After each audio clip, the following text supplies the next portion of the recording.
Guys, some of you had expressed interest in hearing or seeing this newsletter instead of reading it in the email or in the Substack platform. So let me just tell you what's going on, and you can of course check out the newsletter in the email as well. First of all, on the sense of calendar, what we've got going on Sunday, December 3rd is a Christmas leader tribe gathering, and for that, families are invited. We did this last year, tremendous amount of fun. I don't know if I like Christmas games, but I enjoyed Christmas games last time. We had good food, good fellowship, good to get to know families in addition to the guys that we're serving with.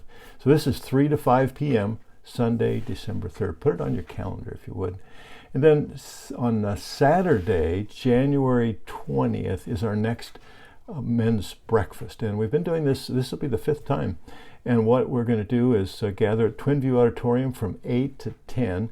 And I'll be talking to some of you guys as far as being table hosts and so forth. We also want to make it available to men to find out who is going to be leading groups. So one of the things that I hope will happen at this men's breakfast is that guys will see opportunities to be part of groups. And then on further out, this is in June 12 to 14, that's Wednesday, Thursday, Friday in June, is our next BraveCo conference. And I have a little 1-minute summary in audio in the print version of this that tells you a little bit about what's coming up on that. Just quickly, it's going to be, a lot of it will be the same, but there's going to be some new and really very cool things. Another topic here is I'm asking that if we would please install the Church Center app. It's something you can get on the Google PlayStation Store, or you can get it on the Apple Store. And it's an app that's connected to our church database. It helps with taking attendance. Actually, it takes less than 30 seconds to take attendance each time for your group on this app. And then if there's guys that want to join your group, you'll get a little notification that says, I want to join your group. And then it has a list of men in your group and their contact information. You can send an email or text from that. And then you can also take a look and find out what all the groups are in the church. And so if you meet someone and they're looking for a group, you can help them find a group right from your app there. And then finally, it really does help us pastor our church family.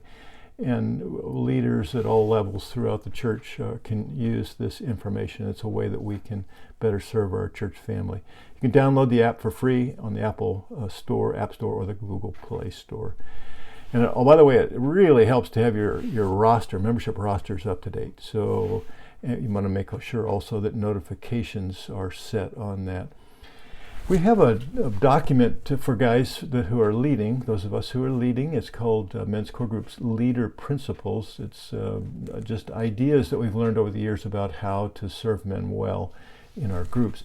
And what I did in the newsletter here is I've highlighted just 3 out of the 33 principles, and I'll just give you a quick soundbite on some of those. Number 1, be a Mark 9:35 leaders. And obviously we have to lead, but in the kingdom we operate differently than the culture around us.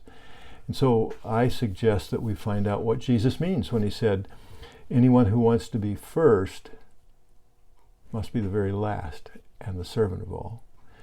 Here's another one. Leaders create culture. And in our small groups, it's not primarily a matter of having a good meeting. That's important too. It's mostly about building a culture of friendship and trust in which discipleship and transformation takes place. And then here's the third one, and again there's 30 more of these things. And here it is. Listen much, talk little. In most of our meetings, we really serve our brothers best when we do relatively small amount of the talking in any meeting. And another thing is, it's okay to have dead air. I've noticed this over the years, is that guys, takes a minute to get those wheels turning. Some guys have answers right away, others just need to think about it. So we need to give men time to speak, but we also need to know when a subject it's run out, it's time to move on. And I would say it's good to expect most of the men, actually all of the men, to speak into a subject most of the time. Just don't force it. Well, those are 3. There's more. Like I said, 33 in total. There's a link in the newsletter that you can follow up on that. Here's an interesting read. Something I've been reading is a book by Josh Hawley. It's called Manhood, the Masculine Virtues That America Needs. Now, you may know that Hawley is a sitting United States Senator from Missouri. And now, it's not a political book, interestingly. Hawley is a very strong Christian, and the foundations of masculinity, the foundations of manhood that he sees are laid by God himself. He's very clear, however, that America needs the strength of noble men to continue as a beacon of liberty and the gospel. I've also made a list of helpful resources for leaders.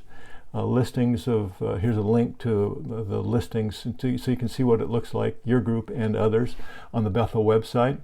And then we also have a link to the Planning Center, because you can also go into the back end of what people see on the church website. You can go into the back end and change your group. If you need help with that, Harlan Cook is really getting good at this, and he can give you a hand. And there's a resource page on the website now, the leader website that we've got going along with this newsletter. And if you're a new leader among us, there's also a page of important information. Links to both of those, the resources page and the new leader page. Finally, famous last words. Now, I think they're famous. I don't know if anybody else does, but I think they're famous. And here's one by Stephen Mansfield in his book, Men on Fire. As hard as it might be to believe, there is nothing about destiny that is true of Churchill, MacArthur, Patton, Martin Luther, Booker T. Washington, or any other great man or woman that's not true of you. The question is whether you're willing to believe it and fight for it, whether you're willing to allow your life to be defined by a fire of destiny burning in your soul.